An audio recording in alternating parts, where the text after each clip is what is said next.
Mulai ya.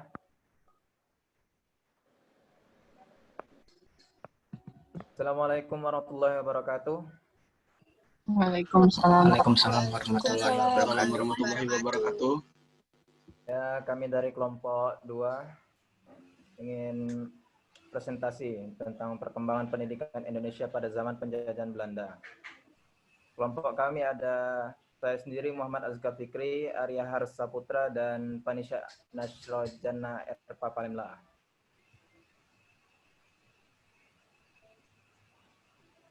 Oke, pendidikan pada masa VOC. Masa VOC, Verenigd Oost-Indische Compagnie. Pada awalnya Belanda datang ke Indonesia bertujuan untuk menjalin kerjasama dalam perdagangan rempah-rempah. Belanda hanya ingin mendidik bangsa sedikit dengan usaha menyebarkan agamanya di beberapa pulau di Nusantara. Disebarkannya agama Protestan yang dianutnya untuk menggantikan agama Katolik yang disebarkan oleh Portugis. Dengan itulah sekolah-sekolah keagamaan didirikan terutama di daerah yang dulunya terpengaruh agama Nasrani oleh Portugis dan Spanyol. Sekolah pertama di Ambon didirikan oleh VOC pada tahun 1607.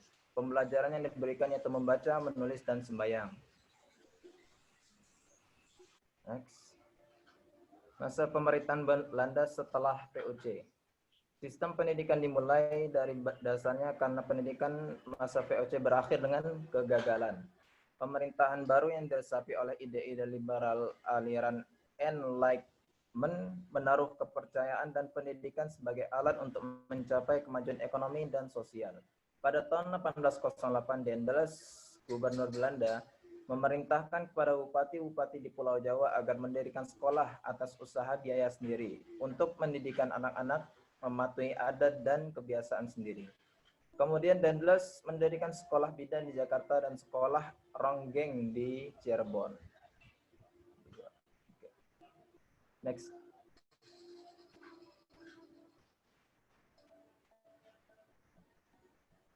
Buka sendiri.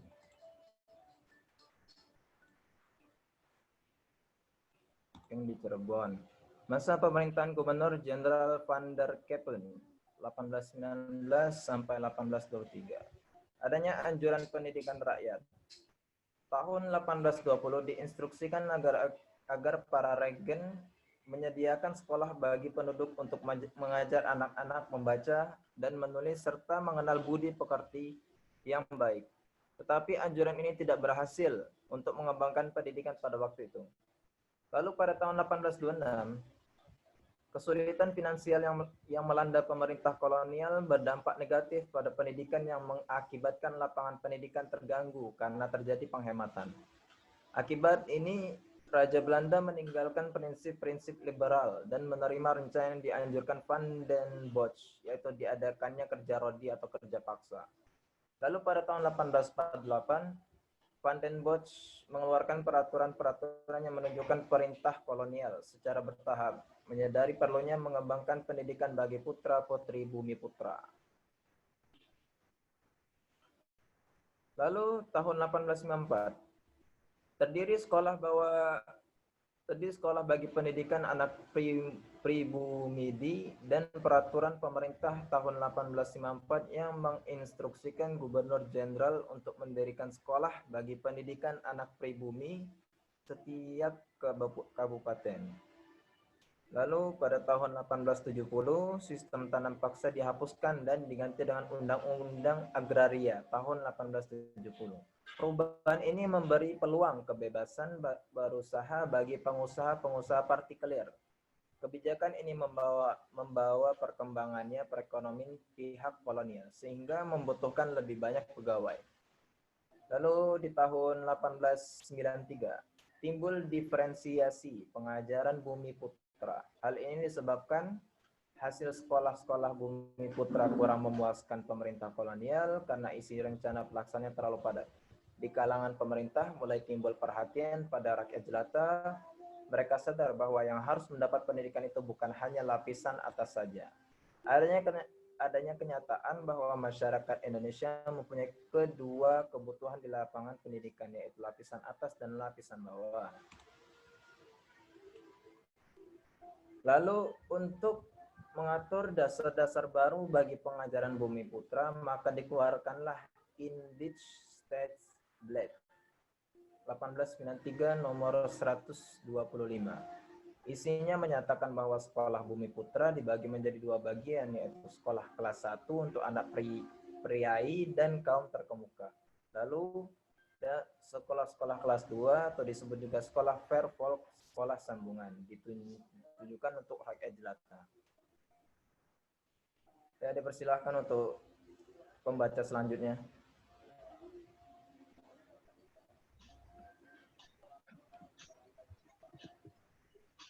Pengaruh politik etis terhadap perkembangan pendidikan di Indonesia.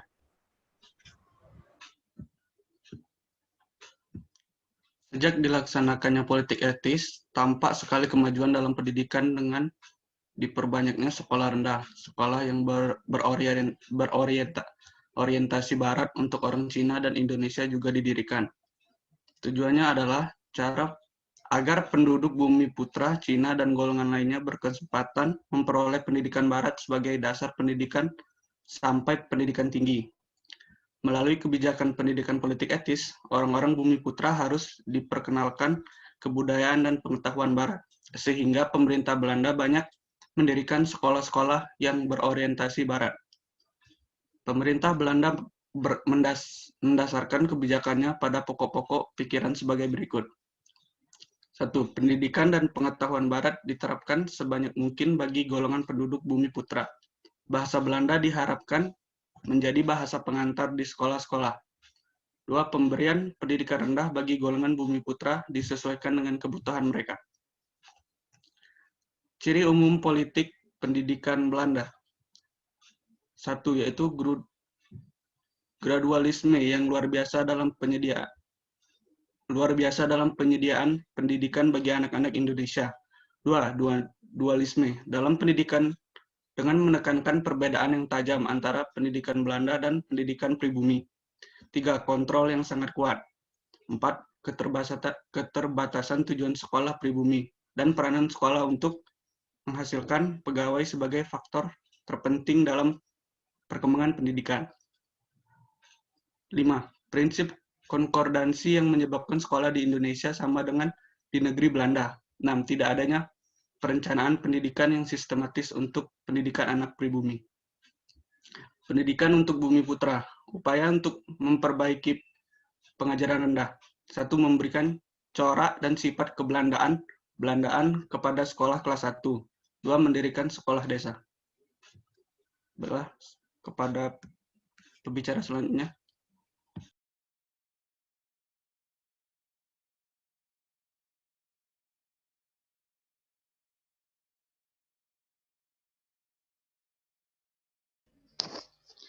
Sistem persekolahan pada zaman pemerintahan Hindia Belanda.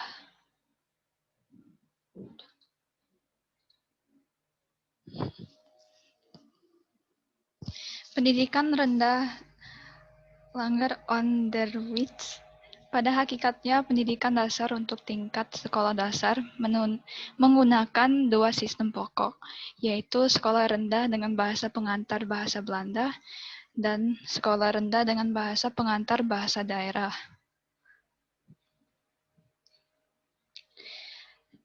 Sekolah rendah dengan bahasa pengantar bahasa Belanda terdiri atas ILS, HCS, HIS. ILS merupakan sekolah jenis rendah khusus untuk anak-anak keturunan Eropa atau anak-anak turunan Timur Asing atau Bumi Putra dari kalangan terkemuka. Lama pendidikannya 7 tahun dan sekolah ini mulai dari tahun 1818. HCS, sekolah rendah ini diperuntukkan bagi anak-anak keturunan Timur Asing, khususnya keturunan Cina. Pertama didirikan pada tahun 1908 dengan nama Sekolah 7 tahun. HIS, sekolah rendah ini untuk golongan penduduk pribumi, khususnya anak golongan bangsawan, tokoh-tokoh termuka atau pegawai negeri. Lama pendidikannya 7 tahun dan pertama kali didirikannya pada tahun 1914. Sekolah rendah dengan bahasa pengantar bahasa daerah. Terdiri atas Sekolah Bumi Putra kelas 2, Sekolah Desa, dan Sekolah Peralihan. Sekolah Bumi Putra kelas 2 merupakan sekolah yang disediakan untuk golongan Bumi Putra. Lama pendidikannya 7 tahun dan pertama didirikan pada tahun 1892. Sekolah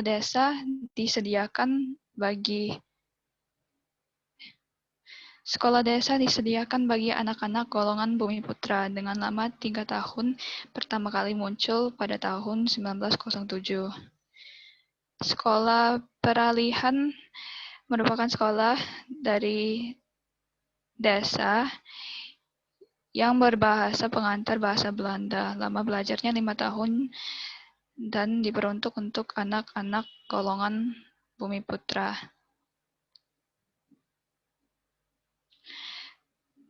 Pendidikan lanjutan terdiri atas MULO, AMS, dan HBS. MULO merupakan sekolah kelanjutan dari sekolah dasar yang berbahasa pengantar bahasa Belanda. Lama belajarnya 3-4 tahun. Pertama kali didirikan tahun 1914 untuk golongan Bumi Putra dan Timur Asing.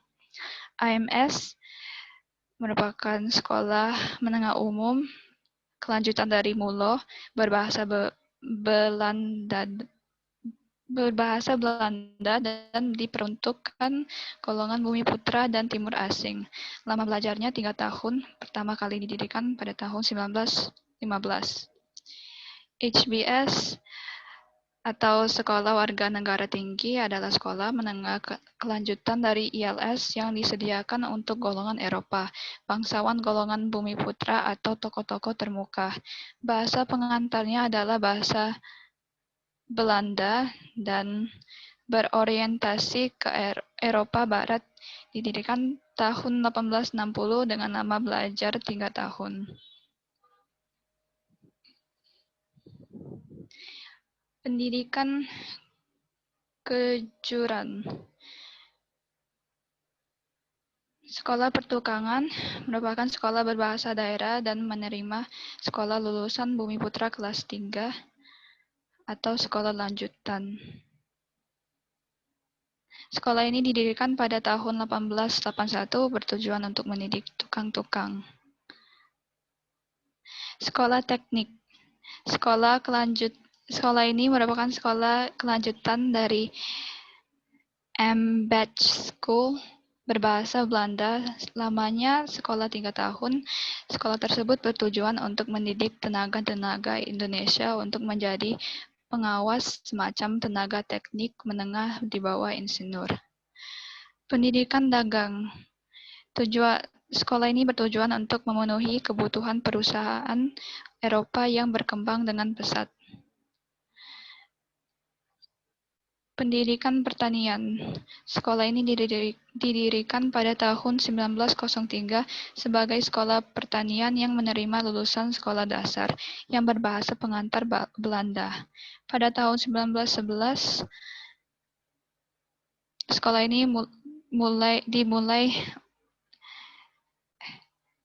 ini didirikan pada tahun 1911 yang terdiri dari 2 jurusan yaitu pertanian dan kehutanan.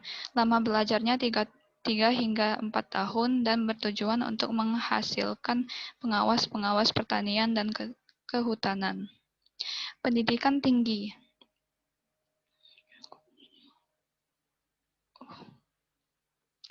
Sekolah Teknik Tinggi didirikan pada tahun 1920 di Bandung yang merupakan sekolah tinggi yang pertama di Indonesia. Lama belajarnya 5 tahun. Sekolah ini kemudian menjelma menjadi ITB. Sekolah Hakim Tinggi didirikan pada tahun 1924 di Jakarta dengan lama belajar 5 tahun. Sekolah ini menerima lulusan AMS dan outputnya menjadikan jaksa atau hakim. pendidikan tinggi kedokteran. Sekolah ini menerima lulusan ILS dengan bahasa pengantar Belanda. Lama belajarnya 7 tahun, kemudian syarat penerimaannya ditingkatkan menjadi lulusan MULO. Oke, terima kasih yang sudah membaca.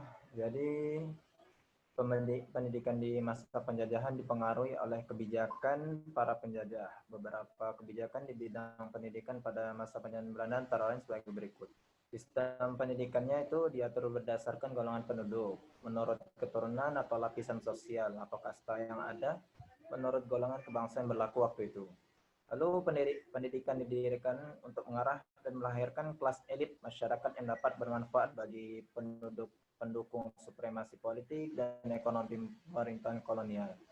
Dari penjelasan di atas, kita tahu bahwa secara tidak langsung Belanda telah memanfaatkan jatuhnya Indonesia untuk makin menguatkan kekuasaannya di masa kolonial. Lalu, ada yang mau bertanya?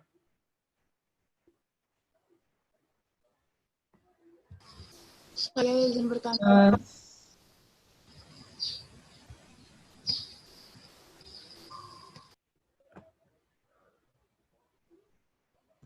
Baiklah, sisanya setelah dibuka silakan bagi peserta yang ingin bertanya. Waktu dan tempat dipersilakan. Silakan.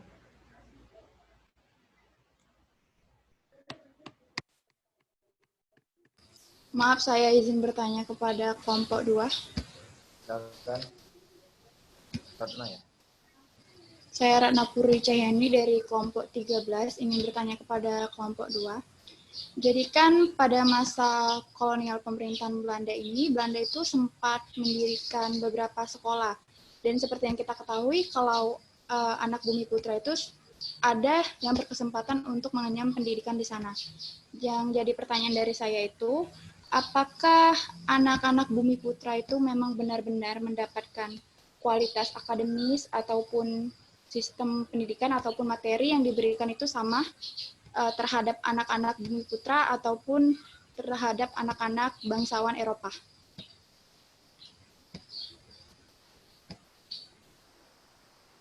Ya, terima kasih.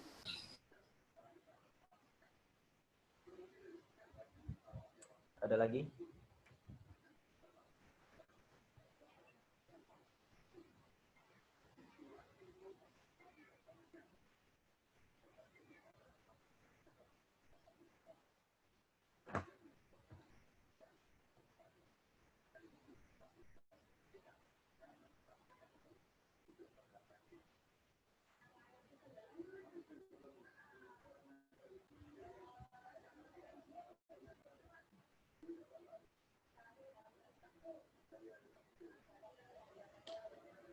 Maaf, saya ingin bertanya. Silakan. Ya, nama saya Nabila Rizky Aryani dari kelompok 4 ingin bertanya, bagaimana kurikulum pembelajaran pemerintah Belanda dan pada masa Hindu-Buddha, perbedaan sistem pembelajarannya. Terima kasih.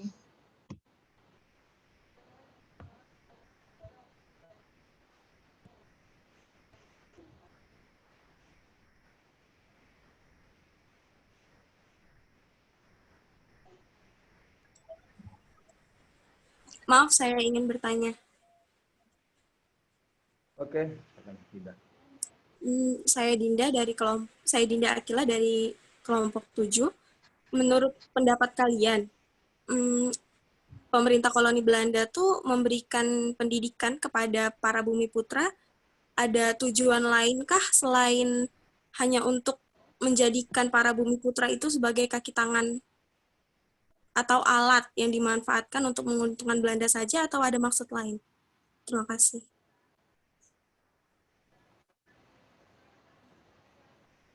Saya ingin bertanya. Bentar.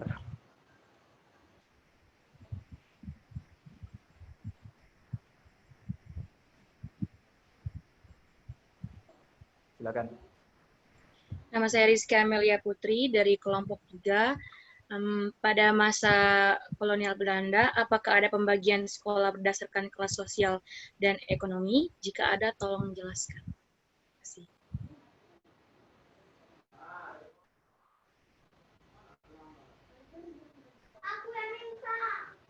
Pembagian kelas apa tadi? Sosial dan ekonomi.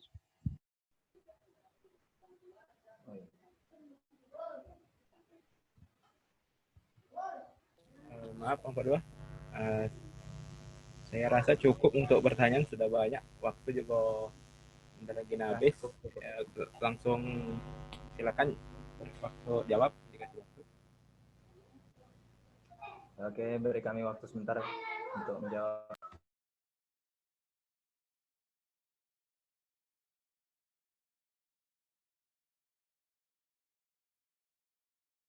Dan untuk yang bagi ada yang ingin ditambah menambahkan jawaban dari pertanyaan tadi, boleh kelompok lain untuk dibantu kelompok 2.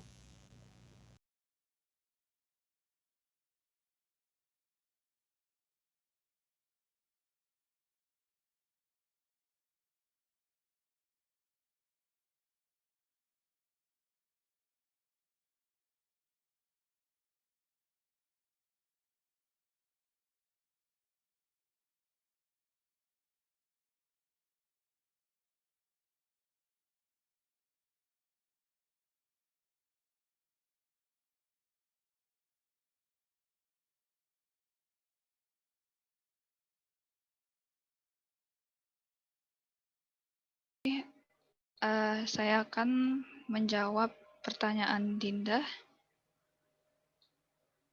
Apa pendapat kalian tentang tujuan pemerintah Belanda dalam memberikan pendidikan kepada Bumiputra?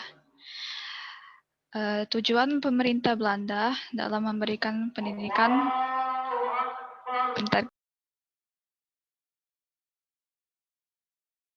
Apa pendapat kalian tentang tujuan pemerintah Belanda dalam memberikan pendidikan kepada Bumiputra? Pendapatan kami, tujuan pemerintah Belanda dalam memberikan pendidikan kepada Bumiputra ialah untuk menguntungkan Belanda dengan tujuan menjadikan para Bumiputra kaki tangannya. Para Bumiputra disekolahkan untuk dijadikan perkejakan untuk Belanda. Apakah itu bisa diterima, Dinda? Iya, terima kasih. Sudah jelas. Oke, maaf ya dipotong kelompok 2. Berhubung waktunya sudah habis, dan kita ada MK lagi habis ini. Kayak mana kita udahin dulu untuk sesi ini, dan buat jawaban yang lain diketik baik lah di PPT-nya. Oke? Oke, terima kasih untuk semuanya. Assalamualaikum warahmatullahi wabarakatuh. Waalaikumsalam warahmatullahi wabarakatuh. Thank you, ma'am. Thank you, ma'am. Thank you, ma'am. Thank you, ma'am. Thank you, ma'am. Thank you, ma'am. Thank you. Bye-bye. Bibirnya dijaga semua.